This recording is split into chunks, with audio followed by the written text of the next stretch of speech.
watching later to the Artisan Mentoring Program, where we just talk Pianocraft, everything that is pianos. We geek out.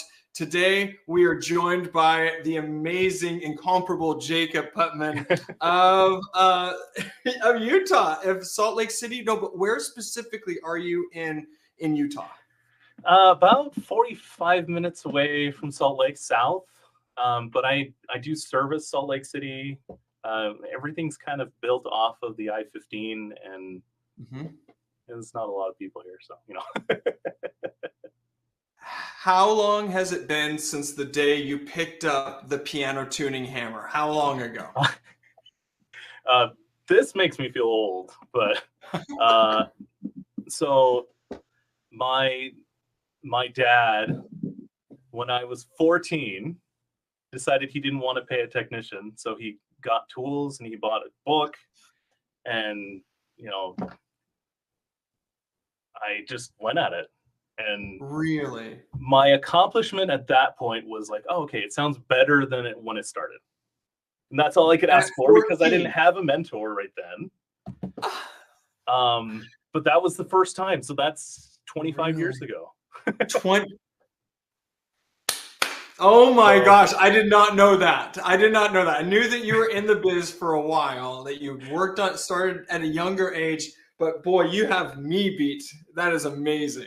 It's been a while, but fantastic. To be fair, and I like to say it up front, I did switch to full-time doing this over a decade ago. Stacy knows, but yeah, and I haven't looked back, and it's awesome.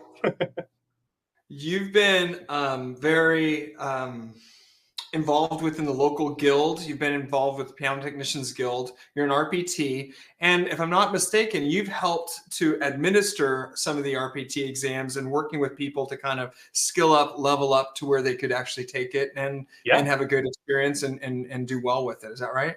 Yes. Yeah, definitely. I do believe strongly that being an RPT is a good starting point even then. And the tools and the knowledge that you need to pass the exam, again, is a good starting point, but it isn't the end. And having this really well-rounded education for the exam is super important. So I love that, and I'm happy to help, honestly. Yeah, David, because I studied martial arts for so long, I'm treating my training as a black belt test, and people who are in martial arts know that black belt is not the end. Getting your first black belt is when you're considered a true beginner. So that's how I've been treating my training, is that I'm now in the color belts of my my piano technology training, and that once I I'm trying to get through my brown belt right now to pass my RPT, and then once I get my RPT, then I'm got my first black belt. But there's other black belts ahead of that, of delving into training. So that's how I consider it. That's awesome. That's really good. I would say that I, for myself, am kind of a get to this thing, and check the box. So I have a tendency to say, once I've hit this thing, I've arrived. And so for me, that's really interesting and really cool to hear you say that, because I think a lot of times people could think of the RPT exam, and I've known that okay, I've arrived and I'm done. Like I've arrived and that's it. So you've been doing this for a long time. You've had a lot of success making a lot of people happy with their pianos. So it's really cool and refreshing to kind of hear you say that. So thank you. Yeah. If you could, you've watched people going into the RPT exams. At which of the exams have you noticed that people are like, okay, this is where people freak out more or less? Like which one? So that one's interesting. It really depends on what you're interested in. I've seen people go into the tuning exam very confident and very competent at that, and struggle at the technical, because I mean, to be honest, it's it's not something that comes up as often as you're going to tune a piano every single appointment. So that often is the case. But I've seen technicians where it's the opposite. People that are working in the shop more, and they don't really go out to appointments. I have a colleague here, Jake Pulver, who when he took his exam, the technician, the CTE, insisted that he take a practice exam for the technical, and he passed perfect scores. And he said, I'm sorry you wasted your time on this, but he's still kind of working on his tuning because he hasn't had experience with tuning. Yeah. And he's a very competent technician. So I hope that happens quickly. So. No, that's interesting. I would say when I was, I took the written and the technical years ago, and I could tell from the vibe in the room, because I took it, I think, with like 3 or 4 other people. Yeah. Because it was at a convention, and I could tell that from the vibe in the room that the grand action component seemed to be a stressor for people. And okay. so that it's interesting, and I'm sure, I'm sure it's different from, time to time, but I felt like and I remember it being a 3-note action model, but maybe I'm mistaken. But today's tests are just a single action model. Is that right for the grand? I think it depends on where you take it, what models they have. I seem to recall that mine had 3 as well, but yeah, I think they are changing. So I don't know, honestly. Like most of the ones that you get from companies are single note, right? But I don't know. Okay. Well, I'll kind of go over kind of what we've done so far, and kind of maybe ask you, like, hey, are we on the right track here? Would this be something to kind of work on without giving the secrets away? But what's your favorite part about being in this world of Pianocraft? Oddly enough, the people, the artists, the everyday person that owns their piano, that like they don't know, grandma bought this piano. It's the people. And when I don't know, you kind of get a flavoring of everything. You can, how do I say that? Honestly, though, that is what drives me. Yeah. Even though I'm an introvert, to be honest, but waking up and getting to work on these pianos, and then having this exchange of like, this was my great grandma's piano, and you make it sound awesome, and it's never sounded this way before, and that's the kind of thing that I live for. Do you after so many years find yourself ever being kind of desensitized to that, or is it still like day one, or do you go in waves with that, where it is that exciting thing? How do you go about that? So the experience to me has made the nervousness go away. So like you go into a tuning, like, how are they gonna react to this, and what if I don't have enough time? And with experience and with many pianos notched on your belt, whatever, you can look at them and be confident about it, and just go, you know what, like, I know orally, I can hear it, it's in tune. And when you even get like the outlier, the person that's like, well, I don't know, this note sounds a little funny. Okay, great. Let's sit down. Let's figure out why it sounds funny to you, and then we could talk about voicing or whatever. But that's I don't know. Does that answer that question? It does. Now, but every time you're answering, I'm riddled with more questions. So people feel free to jump in. But now my next question is, how many notches on the belt did it take to kind of did you feel like you crossed into that level of? Okay. So early on, I had a unique experience where I worked for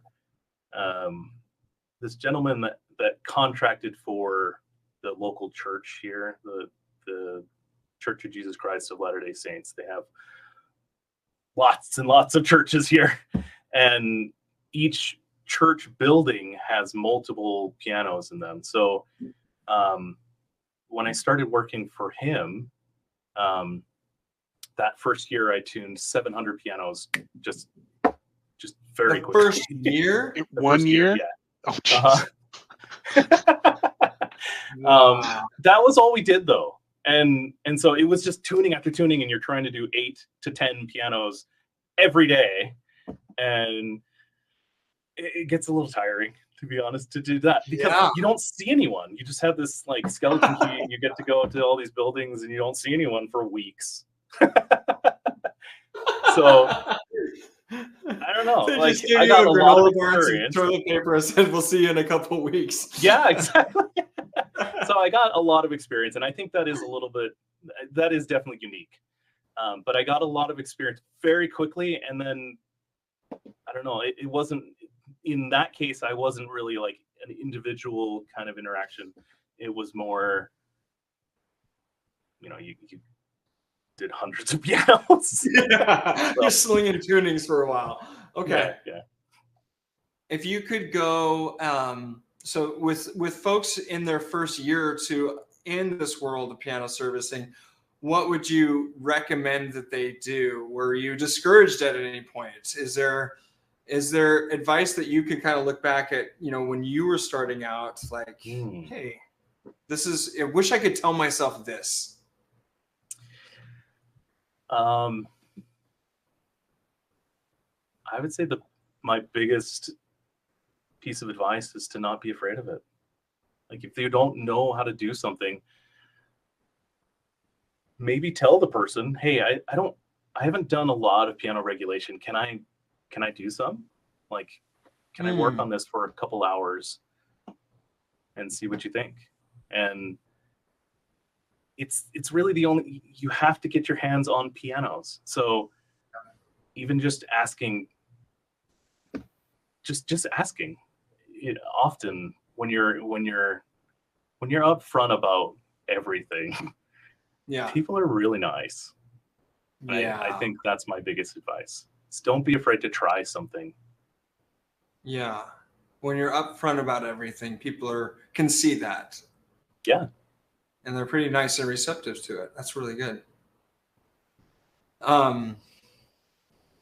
Wow, that's really good. Does anybody else have any questions before we kind of launch into some of the exam stuff? Jacob, as far as when you're working on pianos, how often do you think you're doing voicing type work compared to regulation type work? Voicing, often I'm doing it.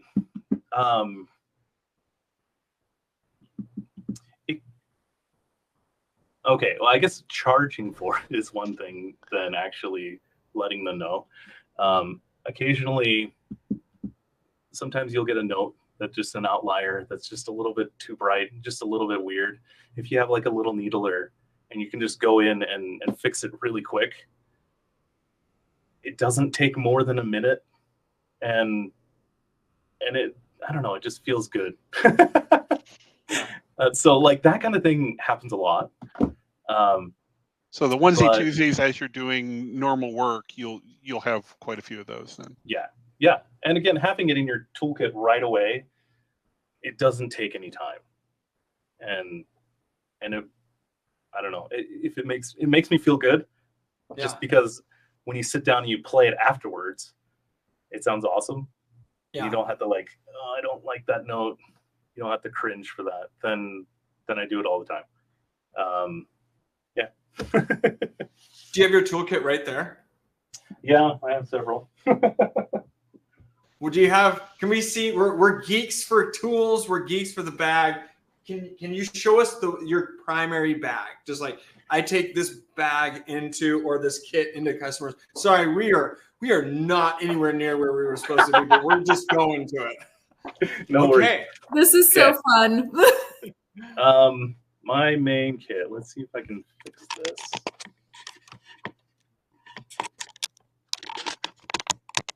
Okay. Yeah. Okay. So a nylon zip. Okay. Yeah. So I have the Genk whatever case.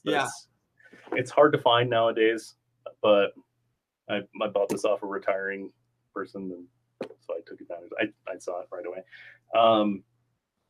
One of my favorite flyers actually are these Nipix little parallel kind of flyers that I don't know why, but they're just awesome, and I love them. This is kind of like my main regulation and voicing stuff. It has a little pocket inside here too for gauges and things.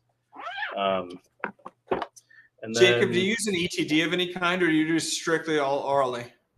I do, yeah. I have two actually. I use most of the time if I'm doing like a grand piano. If I can put this up for a second. If I'm doing a grand piano, then I use the SAT. I use the SAT 3. What? Show that to everybody. That's the way I learned. It was a SAT. Yeah. Yes. It's not for everyone, and it doesn't have to be. But I like it.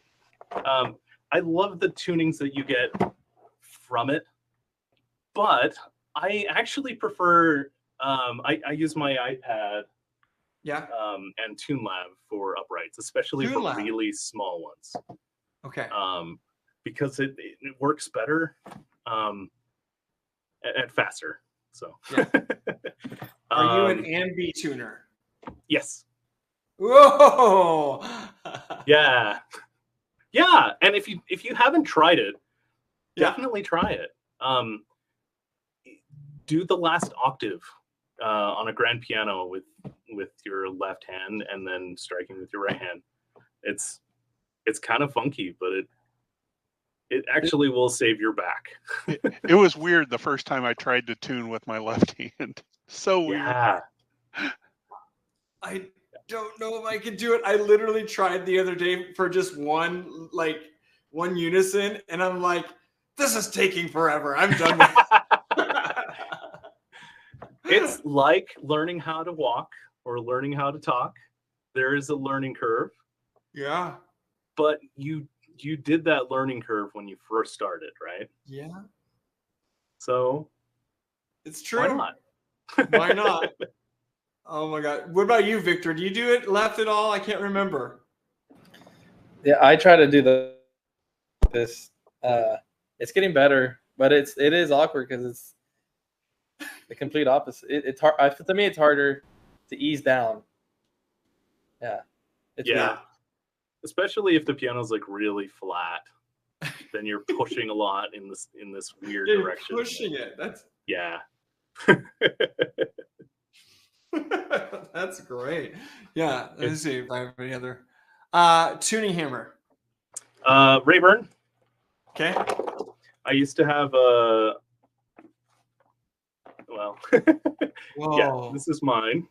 Okay. So is that the 13-inch? Yes. Okay. Yeah, it's not the longer one. Yeah. How long have you had that one?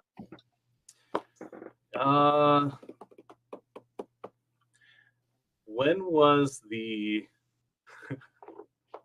I got this with the stimulus check. Okay. That was the only time I could do that. Nice. So it's a pandemic hammer. Exactly. Yeah. But I'd seen this, and I've been drooling over it for years, and it's just one of those things like you don't need it. It's not like it's amazing, but it's really expensive. So I couldn't ever pull the trigger. But now that I have it, it's awesome because I use it every single day and I love it. So since I bought one of the Rayburns as well, I bought the different angle. Are you using the base 12.5 degree angle? Yeah. Okay, Yeah, I like the 12.5. 10 degree for me, but that's Nice. just my personal preference. So. Yeah. That's awesome. How long is the tip?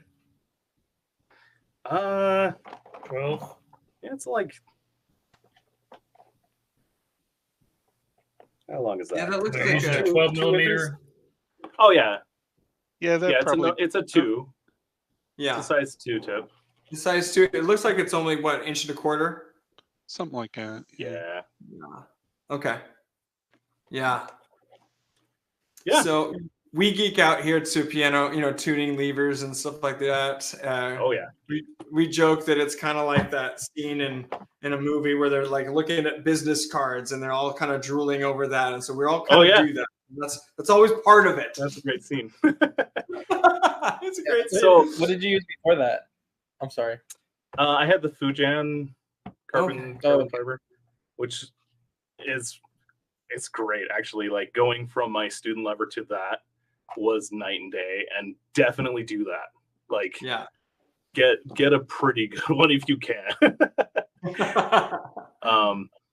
I'm also a big advocate for switching up your routine often.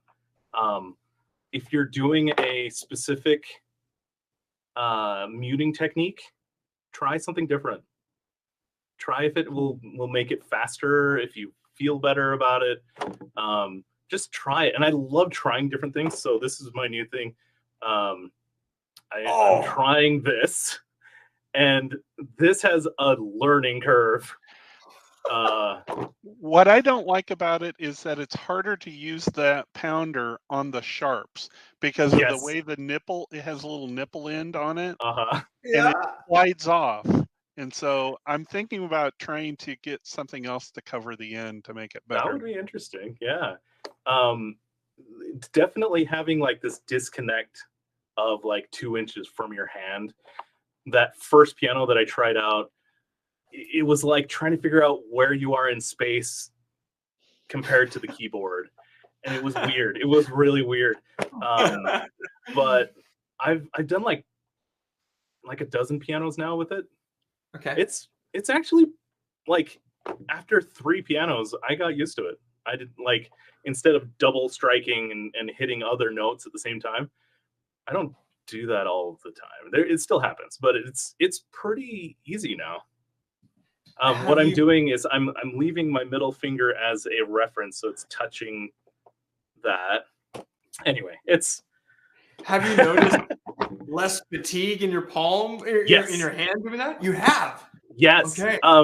My thing that I've been thinking about, but it's been in the back of my mind, but I just ignore it because it's life, is at the end of my tunings, like my wedding ring is really tight, and like there's a little bit of hand fatigue on the arch of my hands and stuff. I haven't noticed that at all. What? And that's what's blowing my mind. Like, okay, I want to keep going with this. Like, it's worth this. So that's my new thing. And I don't know if I'm going to keep doing it. Yeah. But I always recommend trying something new. Do something new. It'll put you in a difficult spot to begin with, but that's how you're going to grow. And it's fun. Wow. Jacob, geez, you're just like crushing it right now, man. I thought we were going to get a couple of tidbits on some damper work here, but yeah, I really like what you said about the trying different muting techniques, because I was so used to always using the temperament strip, and then somebody's like, just try one mute, switching from temperament strip just to one mute. I was like, oh my gosh. And so now I forced myself. I got rid of the strips. They're not in my bag anymore. So I have to use mute. That's the single mute. And it's pretty nice. It really forces you to hear things differently and think about it differently. So that's awesome. Yeah, nice. I like it. As far as the amount of pressure, maybe this is a question for Stacy. Stacy, this is a question directed at Jacob, but you can answer it. Is Jacob a pounder when it comes to the tuning, or is he more of a quieter tuner? No, he's not a pounder. You're not a pounder. What's your thought in that? You're not like really quiet though. I wouldn't say you're like super quiet. Like I've heard some techs that are like really quiet, but yeah, you're not a pounder. Do you think you're a pounder? I don't think you are. So I do when I'm moving the pin, and when I feel like I've set it, I'm not hitting it really hard, Okay. and especially when you're doing unisons, actually it's pretty quiet because you want to just hear the first and second overtones, but you don't really want to hear anything more than that. Yeah. So if you're doing your unisons and you're just like quietly doing it, and then you do a hard blow to set it, at the very end, or just to release it, then that seems to work great. You described how you do it perfectly. That's exactly how I would say. I still remember. I still She's know heard it how so you many sound. times. It's like it's like in me, you know. Like when I work with techs a long time and I get to hear them, there's like a signature to every single one. It's kind of a cool thing. What you're saying is when you're tuning quieter, you don't really hear those extra beats in the background. Yeah, so I like to focus on like the first partial, get that like dead on, and then try to listen for some more. But if you can listen for and ignoring the fundamental, you have to ignore it.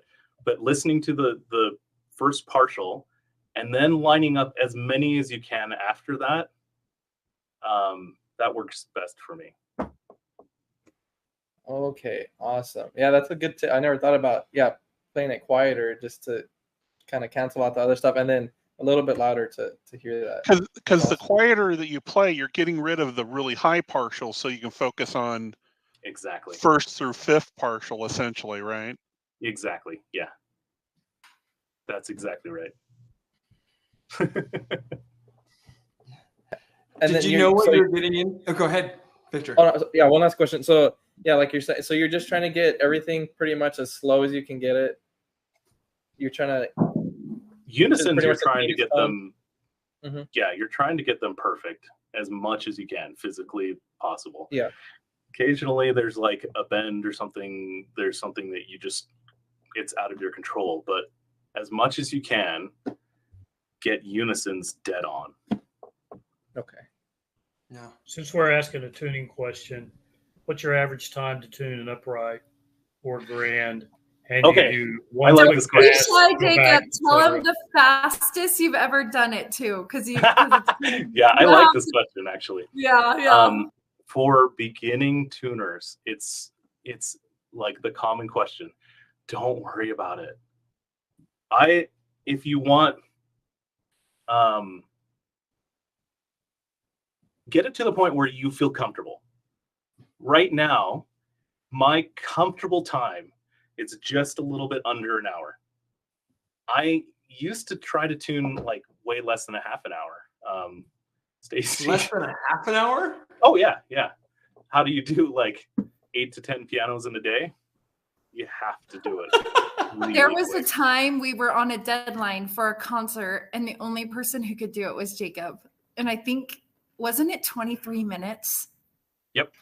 I That's remember. not my fastest. That's not. Oh my gosh, that's crazy. Anyway, but like you did it. That was a TV studio. There's like, you need to do this right away, and I'm like, all right, we got to get it done. Let's do it. I did feel bad because I had like some camera people come up and like ask me questions. I'm like, I can't do it. I gotta do this. Just so you know, Jacob, the people just starting out are trying to like get it under 3 or 4 hours. So when you drop the bomb of like 20 minutes, it's possible. It's possible. But I think that's the thing is like a lot of people gauge or try to gauge where someone else is based on the time of how long it takes them to tune.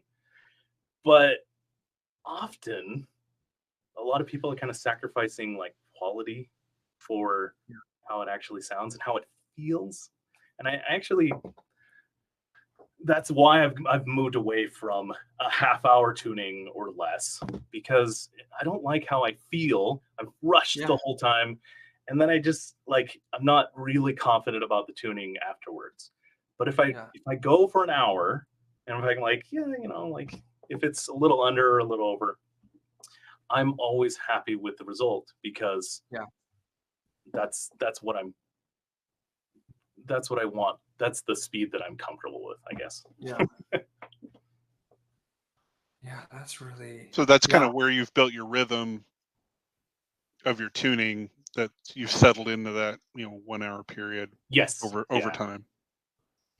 Yeah, it probably feels a little easier for the customer to not have you in and out of their house in a half an hour too, for charging that for. Yeah. I had people that really liked that. Oh. But again, it was too much of a rush for me. Yeah. So I didn't really feel like I connected with the piano in the end. So I'd rather connect, and I'd rather have my therapy session, which is piano tuning. Wow. I didn't have enough time to really connect with the piano. I love that. Because that's what we're doing, is we are connecting with the customer and the owner, but really we're connecting with kind of that soul of this piano and what it has underneath as its potential. I like that. That's so true. Yeah. And when you're doing less than an hour, you're skipping your checks, you're skipping octaves and fifths, and they're like, well, okay, I mean, that's what the machine says, but I don't know if that's what my ear says. And I never liked that. And so going back to an hour and actually just relaxing into it, being really happy with the tuning, that's why I've kind of dug my heels into that. Like, I really like an hour for me. But there are a lot of people that really that can do it faster, and they do it slower, and it's fine. Like, honestly, as long as you're managing your expectations with your client, then it doesn't matter if it's taking 3 hours. Yeah. Wow. Victor, did you have a question about that? Oh no, I was just gonna say that. Yeah, my mentor, he always told me, he's like, yeah, it's like a conversation you have with the piano. He's like, I like to think of it like you're talking to somebody, like everybody has their own voice and like their own accent. He's like, yeah, I think of it like I'm talking to it and it talks back to me. And yeah, you're just going back and forth and having a conversation. I was like, man, that's an awesome way to think about it. I like the accent thing. I like that. Each piano does kind of have their own temperament, and some can be like real divas sometimes, and they fight you. Does a German piano really have a German accent? That's what's kind of interesting. No, I don't know, man, but there's some. So maybe since we're on the topic, so you're at the customer's house and you're doing a service, a tuning service, and you're there for the hour to do the tuning. Do you do other things? Do you offer more? Are you at the customer's house for just that tuning and then you kind of split? How does that work? Oh, that's good. I like that. Okay, so the way I do it, often if there's things that are really, really quick and I know that's going to take less than a couple minutes, I'll just do it. I don't try to charge for those kind of things. But my main goal is to tune the piano. And then if there's things that are in the way of that, then I'll address that first. Sticking keys, if it's going to take a while, then I try to talk to the customer first. If it needs like a CA treatment or something. I actually like, there's a little bit of a split for whether or not hold on, I have somebody at the door really quick. I want to hear this. It's weird. People don't normally come to the store, so he's probably like, "Wait, might be a package delivery." That's a cool background. Oh, do you love it? You haven't seen that? No, I've never. You guys, Jacob and I, we went to the Beckstein factory together last fall. We have been to the Hailoon piano factory together in Shanghai. Or Ningbo. So which is close to Shanghai, yeah. Yeah, we've had some piano factory experiences. Oh, you're back. Yay. Stacey, you got a string. Yes. Hey. Thank you for getting the door. No problem. And, okay, so sorry, Jacob, you were saying. Yeah. So there's a split on whether or not you want to talk to your customer about problems the first time you meet them. And I've heard it both ways. I've tried it both ways. For me, if it's the first time, you're there for the tuning, but if you go, okay, can I, and this is Brigham Larson, who I worked for, this is his thing, where you talk to them, you go, can I make a suggestion? And it's just a suggestion. And you talk about voicing or you talk about regulation and go, if this is something like an intermediate or an advanced pianist might be interested in the house, like that might be something to consider. And then that's it. And then you keep going. But if you kind of like broach the topic somewhere in the middle of your tuning, it tends to help with like warranty and like callbacks, because then you go, I don't get a lot of like, hey, my piano doesn't sound right anymore, and like, well, it's because we talked about voicing, remember that? And then like we can go from there. So that's kind of like, I like to talk to them about their instrument. I like to let them know without being pushy about it and go, hey, I'm a technician and I'd love to do this. This is how much it costs for me to do it. And usually that works for me. Yeah.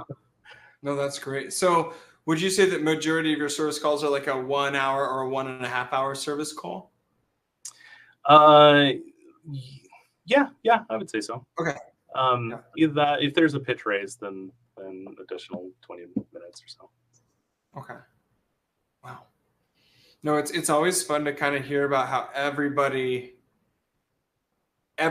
rhythm to it, and for the folks that we kind of help mentor, it's giving them examples. I mean, we have an example of here's how Artisan does it, but to have somebody else come on and be like, oh yeah, here's how Jacob does it. Here's how he's communicating it. It's just so many things that, you know, people can just glean from and just get to, like you said, just get to decide, try this, try that. So that's huge.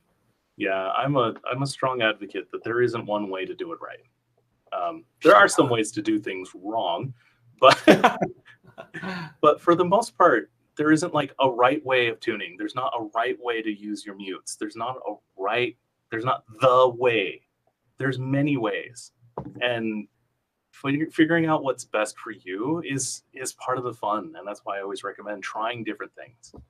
But yeah, there isn't like my way isn't necessarily going to be your way of doing it. And that's okay. And I love that. That's why I love sharing what I know, at least. Yeah. As far as what has been the biggest change in the industry that you've seen in your time being in it? Have you noticed any trends? Have you noticed any things good or bad? I don't know. What do you think, Stacy? Have you seen any? That's such a good question. I don't know if I've been around. That is a good question. I don't know. You know, I mean, I would say that for me, one of the things I've noticed is when I got into it at, you know, I was 15 years old as well, really young. And so when I was getting into it, I would say, what would that be in the, I guess, early 2000s, you know, late 90s, there was, at least within the culture of piano servicing, there seemed to be less of a welcoming in at that time. Yeah. Whereas I feel like fast forward 25 years later, there's a, oh my gosh, get people here. Yes, I'll show you what to do. Whereas there's more of a guardedness, I would say, a couple decades ago. I don't know if you've noticed that. Or... I don't think I ever experienced a guardedness within like the guild and stuff, but I like there's outliers, like I was talking with Michael, but like there's, for the most part, having people just totally willing to like to show you how to do things was kind of Yeah. weird, and I loved that. And there's certain things that you can't just read about it. You can't know how much spring strength is just from on the page. You have to see it. You have to do it. And so having someone willing to do that was crucial, I think. So that's why I'm impressed. I'm really glad that you're doing this program. I think it's great. I think you're doing a great thing. Jacob, you have helped so many techs, like training, like even when we worked together at the store, every new tech would come in and like you were basically their mentor. So how many techs do you think you've mentored over the years? Like just I'm sure it's so many. Just dozens and dozens. And these are like in rebuilding. Oh, yeah. Especially in the rebuilding repair, so many. You've just helped so many techs over the years. Yeah. And each person again has their own kind of rhythm and their own interests, and find your way. Find the way that it speaks to you. So Jacob, not counting the chapter meetings, how often have you gotten to go to either regional conferences or the annual convention?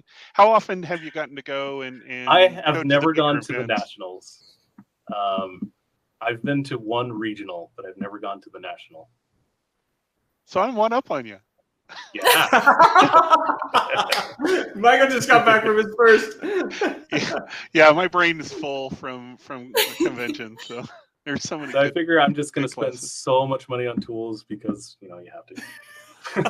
So, are you pretty actively going to your once a month meeting? I'm trying to get back into it. I have 5 kids, and often I'll get the email. We'll talk about what we're gonna do, and then the night comes, and I'm like, okay, we're gonna talk about this. Or I could do bedtime stories. Yeah. Yep. It's not even a choice. So, admittedly, I'm trying to get back into it, but my kids. No, that's life priorities. Understood. Yeah. Well, now that you're kind of logged in as a member, you can kind of peruse and go through all the video library, and you can kind of see the topics of the nearly 150 live trainings we've done over the last year. And the goal is to kind of have 3 times a week what some people have only gotten once a month at a technical, but to have it 3 times a week, whether it's regulation, voicing, tuning, running your business, all of that stuff. So that's kind of what we've been looking for. And so now that you've been here, you might be somebody we can call on to kind of yeah, I'd love to. Yeah. No, I think that's important. I think a common thing is this echo chamber that most technicians have, where they don't really get any feedback, and so you get stuck in certain rhythms and certain maybe bad habits, and being able to put yourself out there and being vulnerable enough to be corrected is hard, but it makes you grow so much. So having this kind of thing where you're reaching out and you're trying to improve with a group is huge. Yeah. So I support it. Yeah, I'm in. Well, we're about almost 45 minutes in. Oh man. But I'm kind of like, you know what, this is kind of gold, and maybe before I would like to kind of come back and ask more questions, but there's I think maybe 2 or 3 or 4 questions that we have regarding just the RPT exam expectations, what to expect when you're expecting to take the exams. I think one of the questions is, from your experience, and granted, I know it's different from place to place, but we spent the last session doing all the regulation of the action itself, and now we're on to kind of the dampers. All right. One of the questions that we have is, to what degree could we expect some of this to be either broken or malfunctioning, or There is it shouldn't no? Yeah, there should be no broken pieces. If Okay. there's something broken, tell your examiner immediately. They will fix that or they'll replace it. That's not part of the exam. And I know that because when I took my exam, I didn't know that, and I just, I'm like, oh, I'm supposed to rebush this hammer flange, but the bird's eye's broken. So, all right, I'll fix it. And that's not part of the exam. Don't worry about it. Would everything that you're seeing here, would this be disassembled, or would this be pretty much at this stage? So what I don't remember, you do have the dampers off, but I don't remember if the under lever is disassembled. When I was looking at the source book, it does kind of allude to that being taken off as well. Yeah, because I just read through it again today, and that, it says that both the damper head and the damper levers are removed and disassembled. Okay. So what we'll do is we're going to cover more of this on Friday, because I want to use some more of Jacob's time for some other things. But this is a very good help to kind of just get some guidelines. So we will go ahead and remove the tray a little bit and kind of show what that looks like. I'm guessing it's just the under levers. I'm guessing but what we can do is kind of disassemble more of it. Sure. Jacob, what I remember from mine is that these wires were bent pretty severely. Are you serious? What? Oh, they weren't nice to you then. So, just judging from your response, that might not be the thing to do. So we won't worry about bending everything. Yeah, I would be really surprised. Okay. I think it's an important skill, but I don't think that's going to be part of the exam, because there's no scoring for that. So it's because when go for it. When you're installing it, you still have to make all the regulation adjustments to make sure it's moving up and down straight and not twisting, and getting the right level of the damper, which is enough, let alone trying to bend the wires aggressively, type of thing. Yeah. So there's no point system for bends in the wire. Okay. So I think they were just being mean to you, man. Well, I'm glad that was the case, because that would be great to have that not be the case for people moving forward. So, and it does sound like from, other people I've talked to that's not the protocol, like maybe I thought it was. The funny thing is I literally just kind of administered a mock RPT exam with the technical to one of our newest technicians. And I did everything that I could remember. And it was, I twisted this, bent this out of place. And so Stacy, who I think is kind of heard more stories about what the expectations are, was like, this doesn't seem normal. So I'm really glad to hear that, because there was a lot of stuff. I know. When you told me the first time, I was like, that's not what I have heard. I was like, I think you need a second witness. I think they were bullying you a bit. Nah, I was a punky kid. I probably deserved it. So. That sounds more practical, what you encountered, David, because you're probably going to see that more often than a disassembled action when you arrive at a customer's house. Yeah, I mean, to a point, but I mean, I'm talking like this kind of thing. It was like, you're not going to, unless a cat got at it, in the customer's home. But I mean, we're talking some pretty massive stuff. But you are right. You're usually, what's that? It's a good skill to know how to do dampers. Well, to do repairs and all of that. But if you're trying to focus on prep for the exam, there's no scoring for that, so there shouldn't be any of that. honestly. Okay. As far as, and that was really good. You did address that, whether it being a 3-note action model or a single note. I do think that the guild is moving towards the 3-note. I mean, that's what Renner's, created, is the 3-note action model. I do know, we have one of the Rayburn Piano Works 3-note for the uprights. So I know that they're trying to move towards that. Yeah. So no, that's super helpful. What we'll do on Friday, y'all, is we'll kind of disassemble this and kind of rework it, because now that we know that there's going to be having to put these underlevers, we're also probably going to need to go ahead and put some kind of paper under it, or some kind of tape to space them properly, because I'm looking at these that I just put on, and sure enough, there's some spacing issues. That was one of the things that I had forgotten, but they do within the the regulation portion, burning and traveling. Have you noticed that that's a big one that they do score, and that's one that people have a hard time with, or is that case by case as well?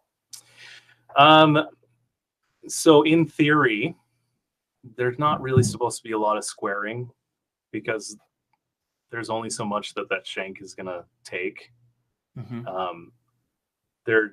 Sometimes that doesn't matter to people, and they'll just like replace the whole flange and shank eventually. So maybe maybe. Okay.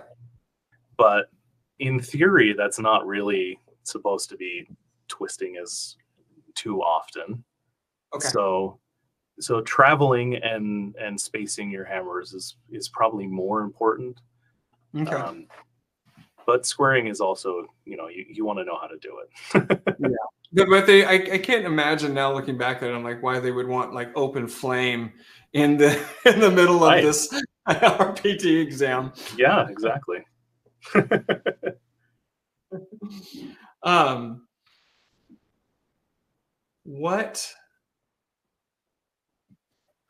What are the things that you're pushing yourself now with as much experience as you have? You've done a lot of rebuilding, you've done a lot of service work, you've done schools and churches and universities, and I'm sure. What is it that Jacob is doing today, now, in this chapter of your career, to level yourself up? Right now, okay, so my focus right now is, so Stacy mentioned that we went over to Germany. I studied at the Beckstein factory. I want to get faster at grand regulation. And so seeing those technicians in a factory setting where they have to do it so quickly and budget their time, and I mean, in a German kind of way, very precise. I'm trying to kind of level myself up to that kind of thinking. So that's what I'm working on right now. The thing is, it was comforting to see the techniques are the same, or mostly the same, but it's kind of like just little things that you see, different tools that they're using, different techniques, different process, right? And that makes a huge difference. And that's the order is because of creating a better efficiency of your step. Exactly. Yeah. Sounds like we have another topic to have Jacob come in and talk on, is some of the things that, those efficiencies that we don't think of necessarily because we're not in a factory setting. It's like, okay, I do my key level, I do my squaring, I do my key dip, and then I'm going to move on to my blow distance. You may be able to kind of like, hey, this is my process prior. This is my process that I'm leaning into, and the random tools that I'm using for this now. Yeah. I'm guessing there's a handful of those as well. Yeah. And there's always ways of changing and improving that. So making the mundane interesting, making like key leveling, which is, in my experience, one of the most boring things that we do for some reason. But I don't know. There's ways of making it interesting, or improving the time so you can get to, again, connecting to the piano and making it fun. Yeah. So, yeah. Connecting to the piano, making it fun, and the work that we do fun. So if you had to guess, like, now I'm just so curious because again, everything you say makes me want to ask more questions. So in the factory, if you're looking at your time, I'm Jacob and I'm working on a piano and I can regulate it in this time. Are you saying that they're 30% faster? Are you saying that on these specific adjustments or tasks? Really? Oh yeah. Really? So, like, if I'm hustling, I can do like a from scratch, like no punchings, and like when you're rebuilding a piano, I could do like a from scratch regulation in about 8 hours. Wow. Yeah. I'd love to get that a lot faster. That's like new parts though, right? That's like new. Yeah, that's about what the max that we were ever able to do. And I didn't think there was ever a way to even bring that down. Oh yeah. And in Germany, at least at the Bechstein factory, they're doing like very precise from scratch to end in like 5 hours. And it's crazy. Not a first pass. You're talking about like they're really within an 8-hour day. That's dialed. Yeah, exactly. 5-hour day. Oh my gosh. All right. Whoa. Yeah, it's possible. But that's what I'm working on right now. Yeah. And I don't need it to be that way yet. Sure. Again, because I like to manage my expectations with my clients. But to your point, if you can move the dial to, instead of 8 hours, to more towards 6, then you have 2 other hours to voice the piano.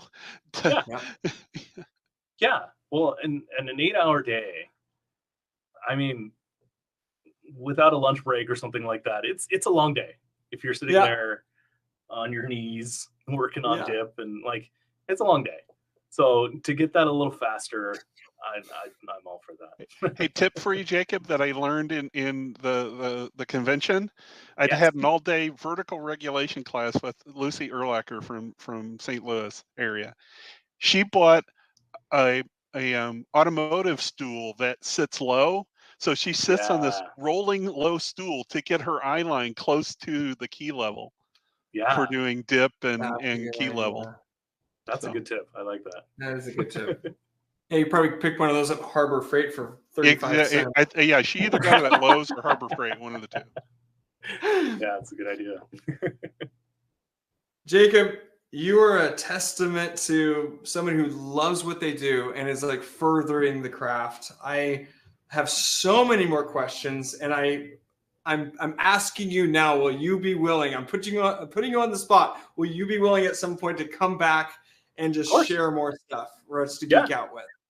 Absolutely, yes. Oh, my goodness. Thank you. What I love is the passion and the energy that I get from people that are starting. And I love feeling that. I love being part of that.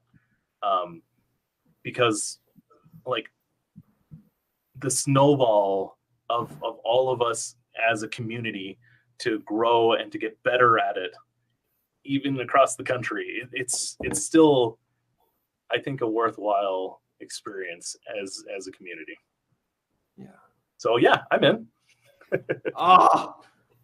Jacob, I think that Stacy, I think you told me today. Oh yes, Jacob's coming today, and I didn't really have any expectations, but I'm so thrilled. I'm so grateful for all the work that you put in honing your craft, but then also just being willing so openly to share that in such a genuine way. So thank you very much.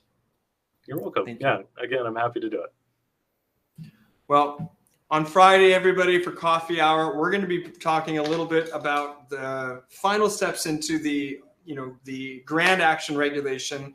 And then we'll kind of map out next week on Friday on what people want to do. We're getting a lot more a lot of activity online with people wanting some tuning tips and things of that nature. So I think it's kind of high time we do a little bit of a show and tell with people, because that was a big one. It's like show and tell. How's your tuning? How's your technique? Here's some thoughts. And we can kind of just go from there in a safe environment. Thank you so much. I'll see you all on Friday. I'm going to get some food. Jacob, thank you so much. Thank you. Thanks, Jacob. Yeah, Thank you, good to meet you Jacob. all. Appreciate it. Yeah.